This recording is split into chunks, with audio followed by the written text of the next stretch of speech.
Hello, my dear students of class 9. Happy day. I hope all are of you at home with your smiling safe. Please stay at home, stay safe with a smiling face and do your regular study.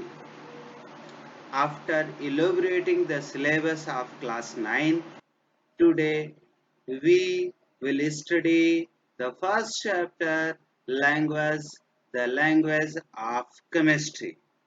And firstly, we will see what is in the syllabus we have to study in this chapter.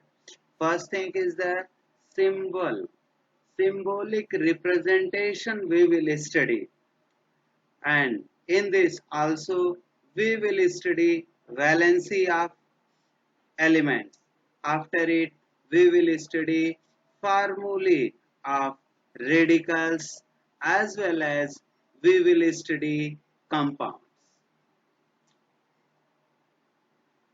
Also we will study here balancing of some reactions, some chemical reactions. Okay. After it, we will study second thing, relative atomic mass. Relative atomic mass. We already studied that for an element, if I am going to represent it at X, there are two fundamental property. One is the atomic number and the second is the atomic mass. So we will study here relative atomic mass. This will study for the atoms. After it, we will study about the relative molecular mass. Okay, and this thing we will study in the case of molecules. Okay, so this thing we will study in the case of the language of chemistry. Okay, after it we will also study the percentage composition of compound.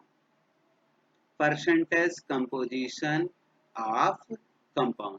So this topic is very good and we will study one by one. Okay. Now, second thing,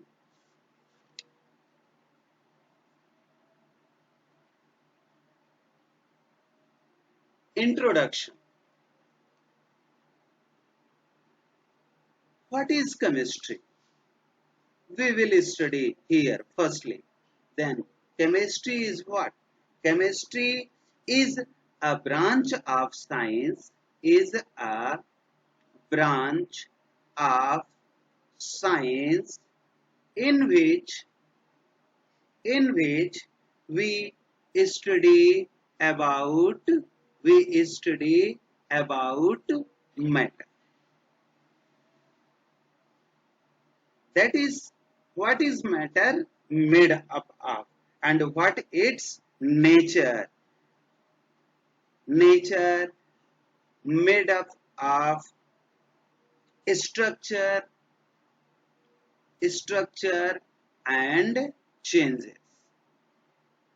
Okay, and when it is subjected to different condition, when it is subjected to different conditions, different conditions. Okay, now we will study about matter here. In previous classes we study about the matter. Matter is the smallest or tiniest particle. It is made up of smallest or tiniest particles. Okay, this thing. Also, we studied about the definition, matter is that have mass. Second thing, have volume. Third thing, perceived by perceived by physical sense. This thing we have to know in the definition of matter. Now we are going to classify. Then in lower classes we classify matter firstly into pure form and secondly impure form. Okay, impure form, or this is considered as mixture. In the pure form, again divided into two parts. First one, elements, elemental form, and the second one is the compound form. Again, the elemental form divided into four parts. First one is the metal, and second one is the non-metal, third one is the metalloids, and fourth one is the noble gases. And all these things we will study in the periodic table. In the case of compounds like HCl, H2O, H2, SO4, etc. Again, when we are going to see the impure form of matter, it is again divided into two forms. One is the homogeneous and another one is the heterogeneous. Okay, heterogeneous form again divided into two parts. One is the suspension and second one is the colloidal. And heterogeneous solution is considered as true solution. Is considered as true solution. Okay, this is the classification of matter as we have already studied in our lower classes.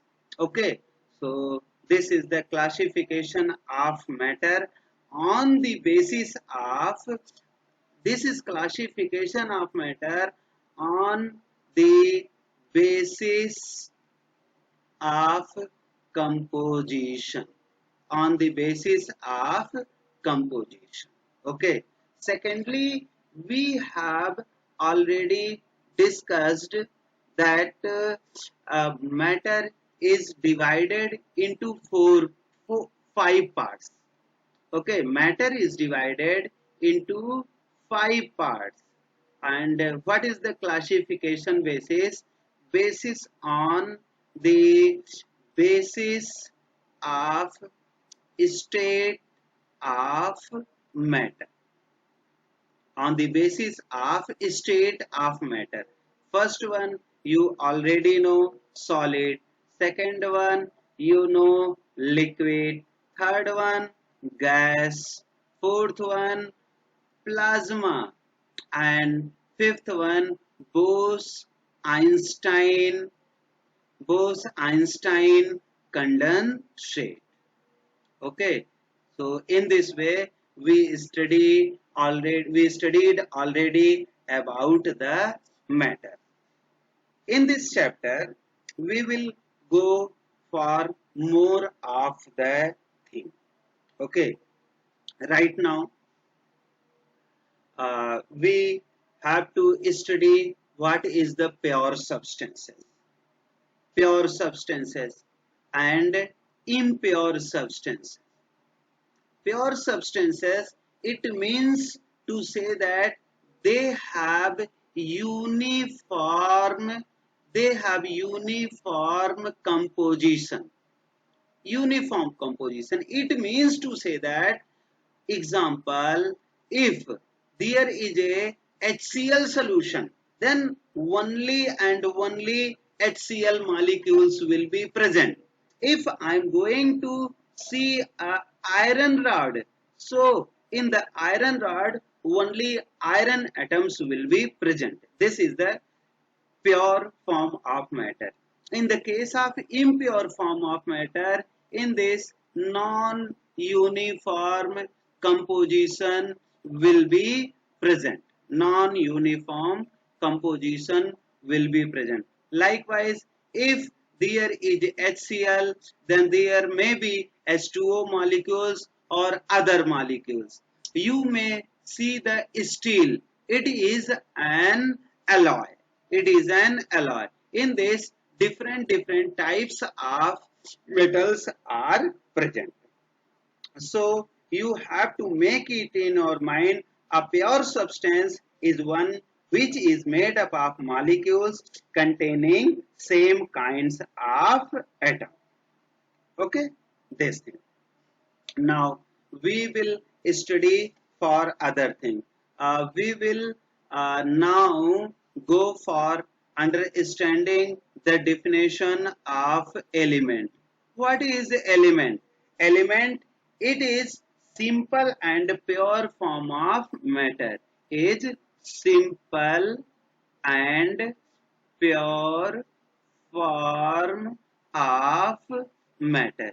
It is very simple and pure form of matter which cannot be decomposed into simpler substances, which cannot be decomposed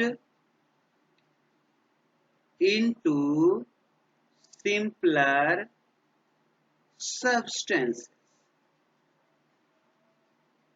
which cannot be decomposed into simpler substances. Okay, right now we will study more definitions. Now we will define atom. What is atom? Atom, it is the smallest particle of an element.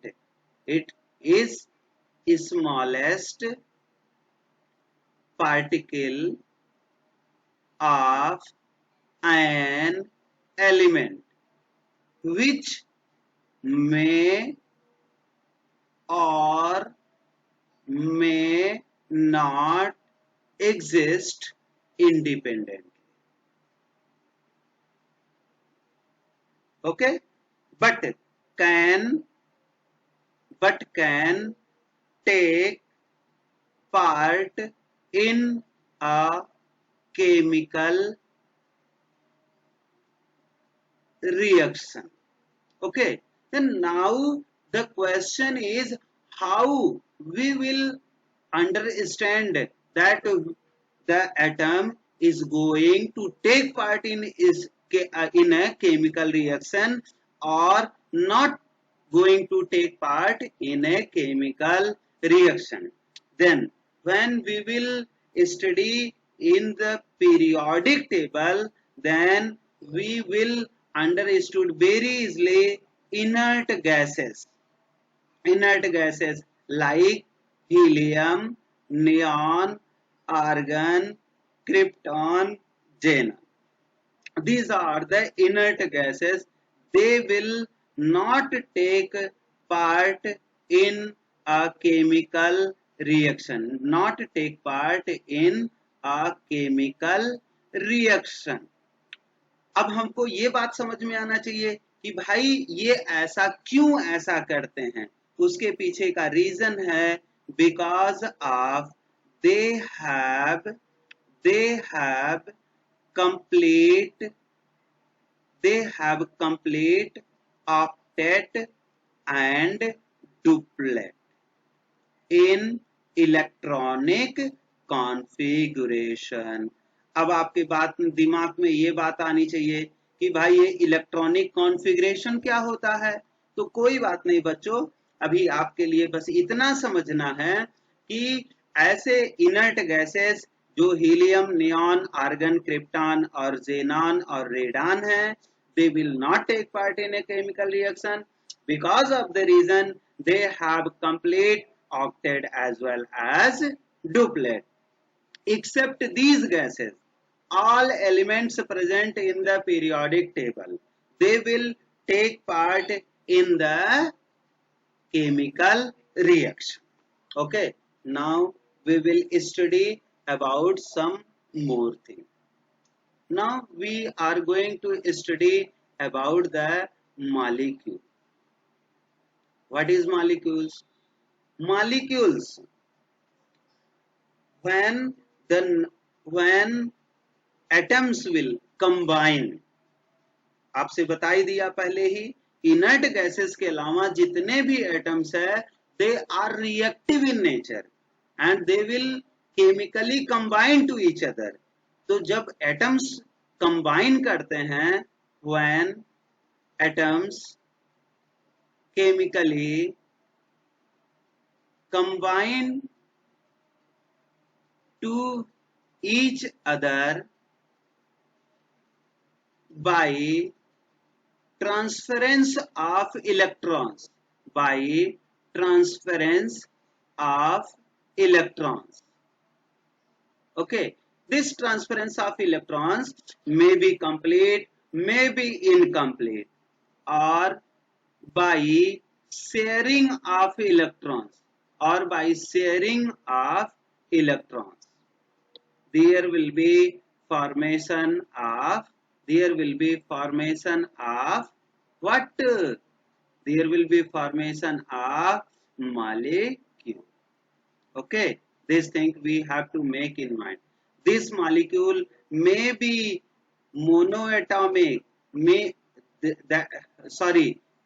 this molecule will be diatomic, triatomic,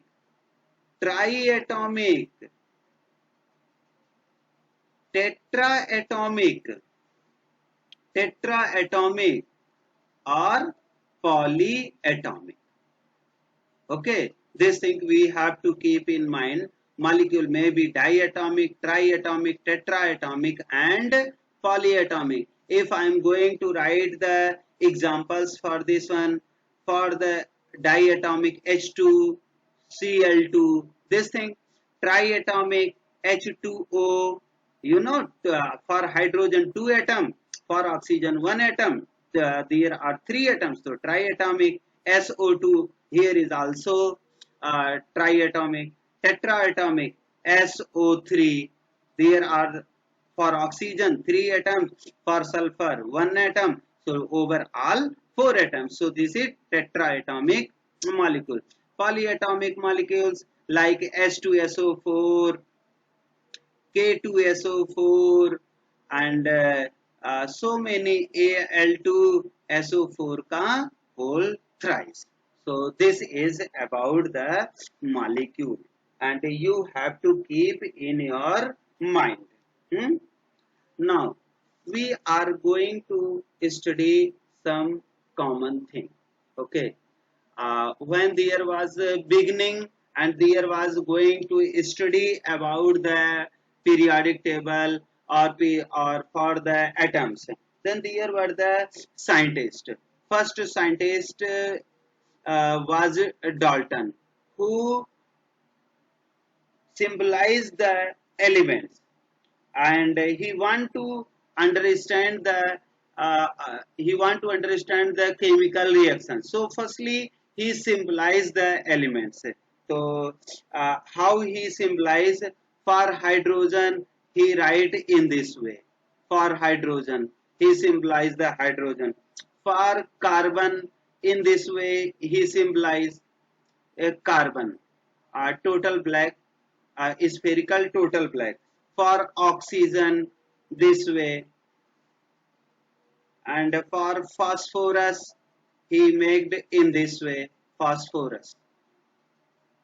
Okay, and sulfur he make in this way. Actually what is this? This is the Dalton's symbols of element.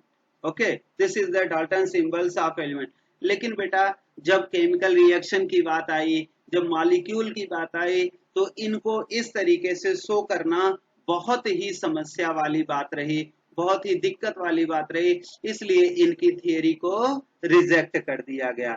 उसके बाद में एक scientist आए, उनका नाम है Berzelius. Berzelius, okay. वैसे तो बेटा इनका नाम है जॉन्स जैकब बर्जीलियस। अब सोच लीजिए बेटा, हमको यही नहीं समझ में आएगा कि ये ही हैं कि सी हैं। खैर हमको उससे क्या है, हमको क्या करना है, इन्होंने क्या किया है उसको देख करके पढ़ लेना है।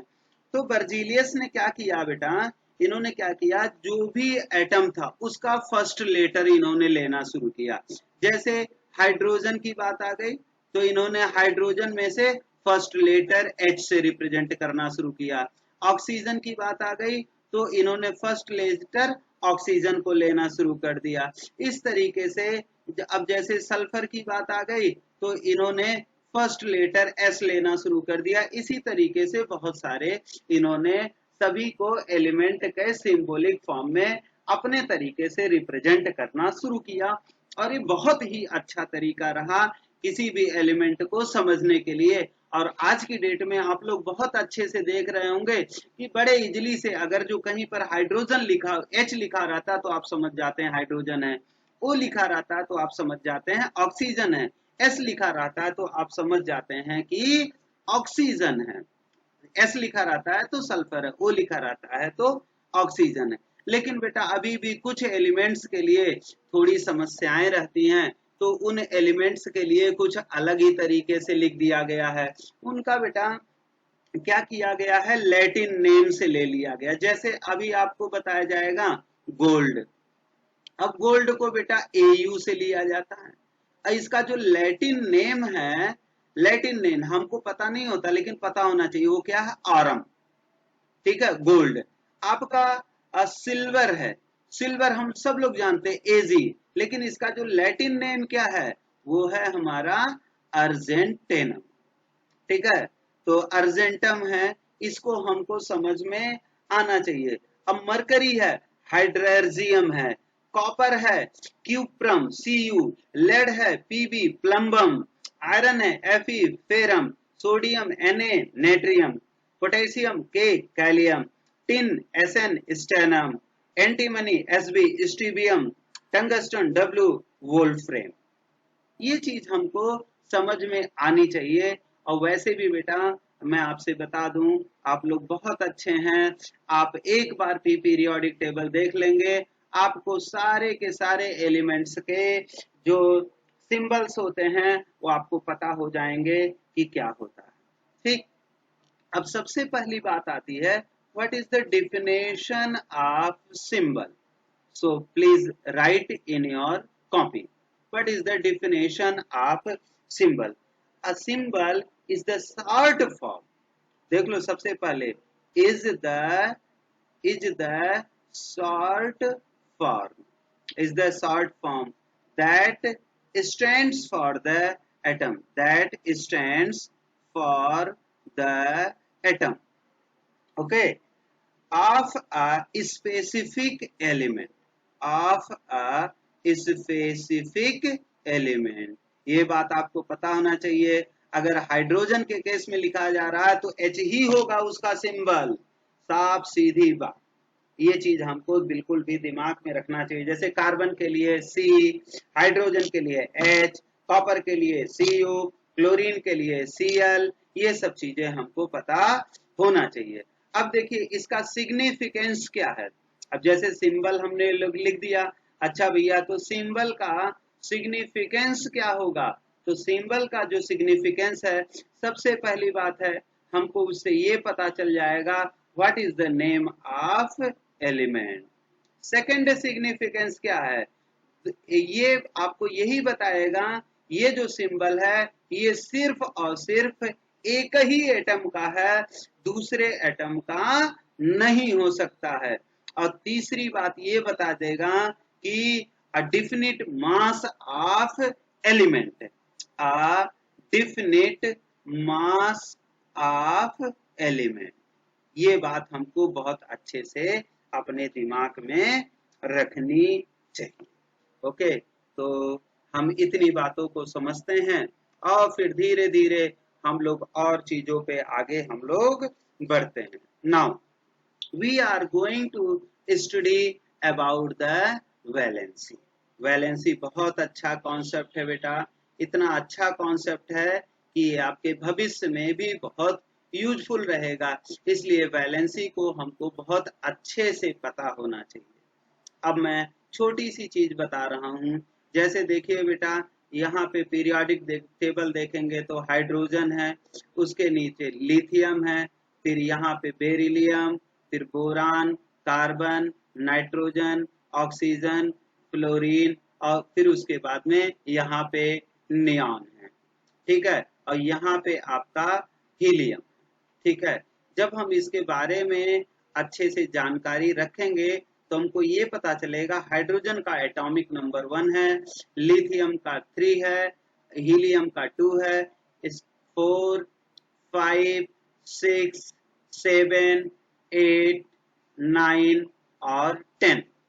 बेटा अभी मैं बहुत ज्यादा इलेक्ट्रॉनिक कॉन्फ़िगरेशन आपको नहीं बता रहा हूं, लेकिन अगर आपने थोड़ा सा भी पहले जाना होगा तो आपको जरूर पता होगा कि किसी भी एटम के लिए फर्स्ट सेल में मैक्सिमम 2 इलेक्ट्रॉन्स रह सकते हैं, सेकेंड सेल में मैक्सिमम 8 इलेक्ट्रॉन्स रह सकते हैं। इस तरीके से हम लोग धीरे धीरे इलेक्ट्रॉनिक कॉन्फ़िगरेशन समझते जाते हैं, ठीक। खैर अभी आपको सिर्फ इतने की जरूरत है।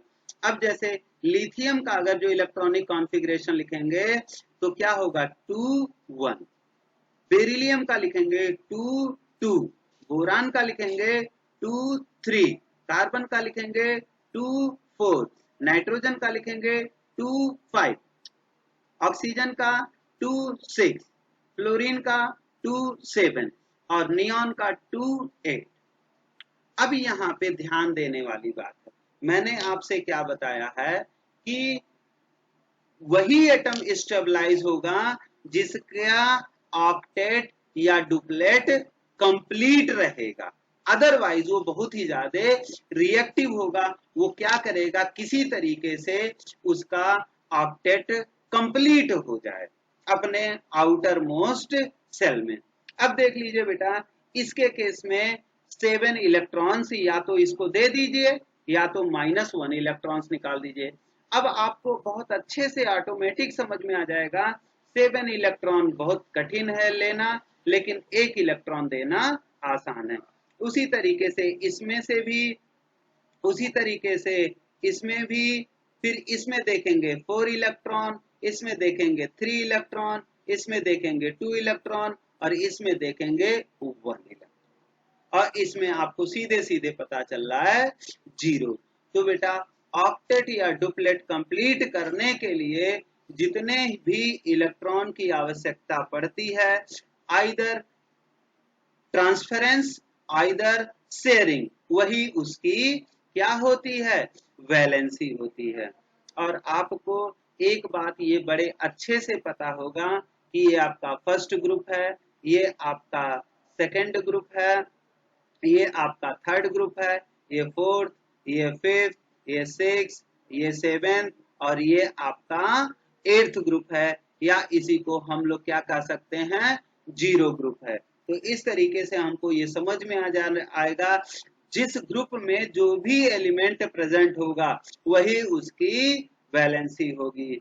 अब जैसे देख लीजिए, फर्स्ट ग्रुप के लिए क्या वैलेंसी होगी, 1, सेकेंड ग्रुप के लिए 2, थर्ड ग्रुप के लिए 3, फोर्थ ग्रुप के लिए 5, फिफ्थ ग्रुप के लिए देखिए 5 + 3 8 हो जाएगा, इसलिए 3, फिर 2, फिर 1, फिर 0।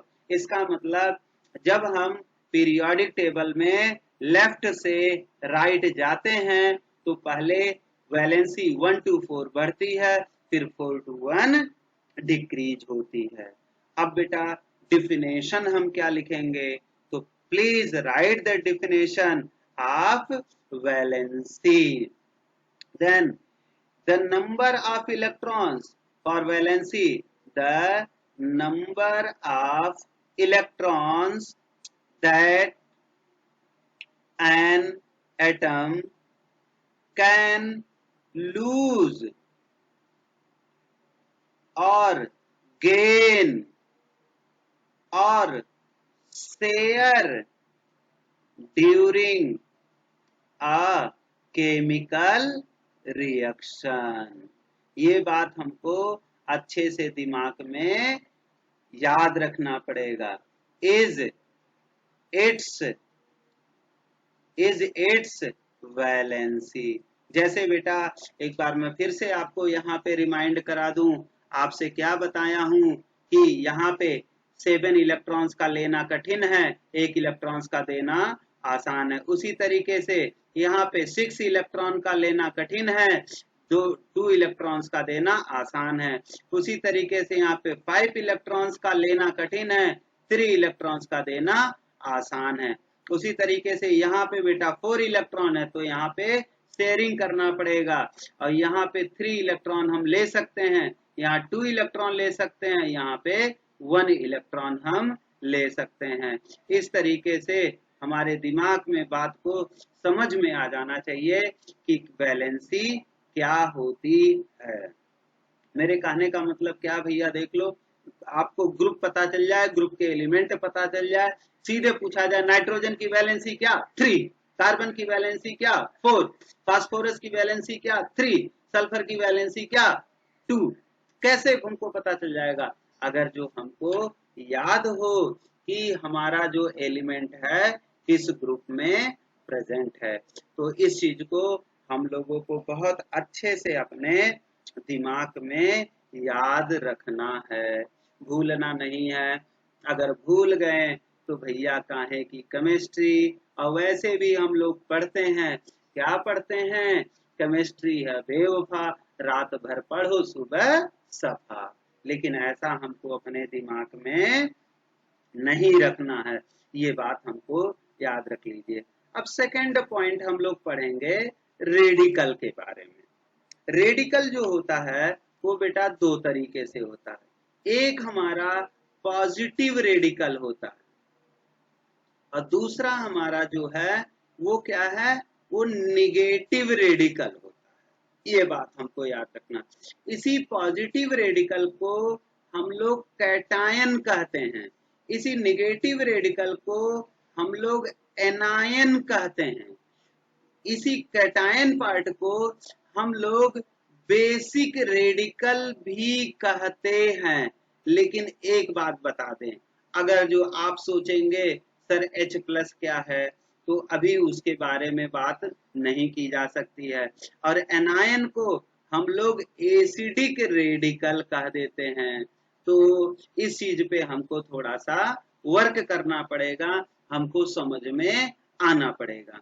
खैर अभी मैं आपको ये थोड़ा सा बेसिक रेडिकल वाली बात को मैं एलिमिनेट करना चाहता हूं, क्योंकि इसके आगे जब हम आपको कुछ और कॉन्सेप्ट बता देंगे तब आपको समझ में आएगा। ठीक, एक छोटा सा कॉन्सेप्ट मैं आपको बताता हूं।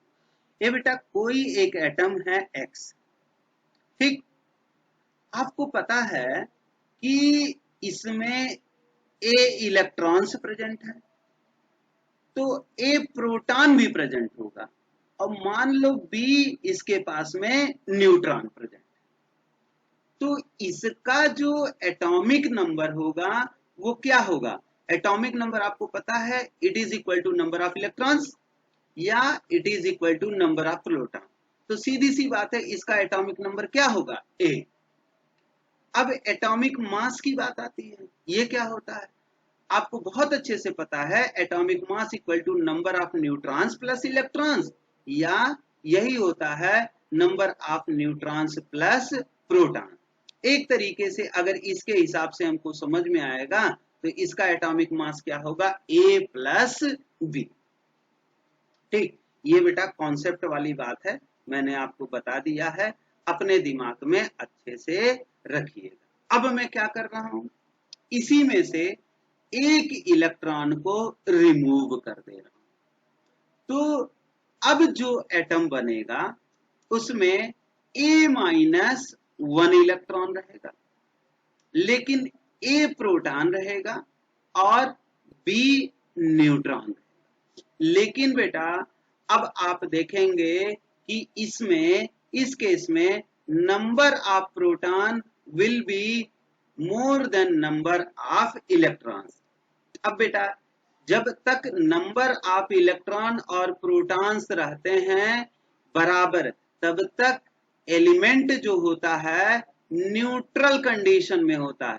लेकिन जैसे ही ये घट बढ़ जाते हैं तो जो ज्यादा हो जाता है उसका चार्ज हो जाता है। इस पे प्रोटॉन्स पॉजिटिव चार्ज ज्यादा है तो इस पे कैसा आ जाएगा, चार्ज पॉजिटिव।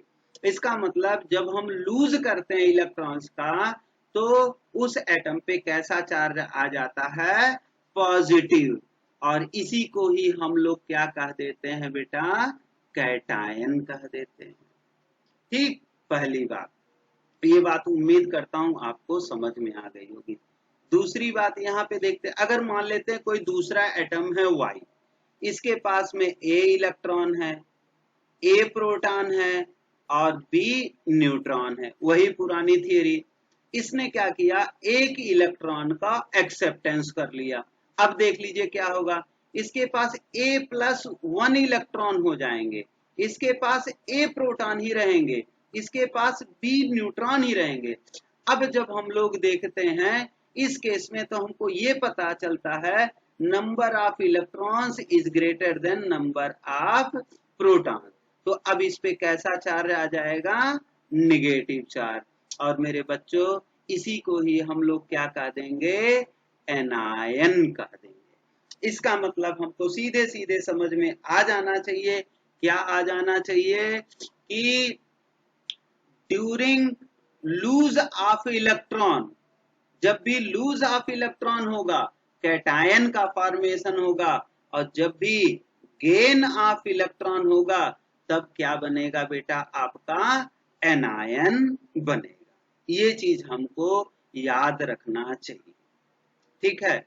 और ये जो रेडिकल्स बनते हैं या कैटायन और एनायन बनते हैं, ये मोनोवैलेंट भी हो सकते हैं, डाईवैलेंट भी हो सकते हैं और ट्राईवैलेंट भी हो सकते हैं। अब जैसे कैसे हम सोचें, मोनोवैलेंट में हम देख लेते हैं एनायन और कैटायन के केस में। मोनोवैलेंट में एनायन और कैटायन आपका सोडियम प्लस हो जाए, एनायन Cl- हो जाए।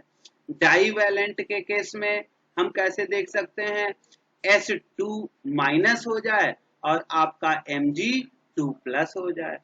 ट्राईवैलेंट के केस में भी हम लोग देख सकते हैं N3- हो जाए और आपका Al3+ हो जाए, आपका P+3 हो जाए, ठीक है। तो इस तरीके से हमको ये समझ में आ जाता है ये जो कैटायन और एनायन होते हैं ये मोनोवैलेंट भी हो सकते हैं, डाईवैलेंट भी हो सकते हैं और हमारे ट्राईवैलेंट भी हो सकते हैं।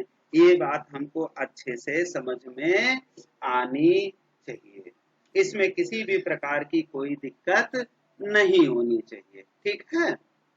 तो अब ये बात मुझको जहां तक लगता है आपको थोड़ा मोड़ा समझ में जरूर आया होगा, ठीक है। तो अब इसी के साथ ही हम यहीं पर ही आज की अपनी क्लास फिनिश करते हैं।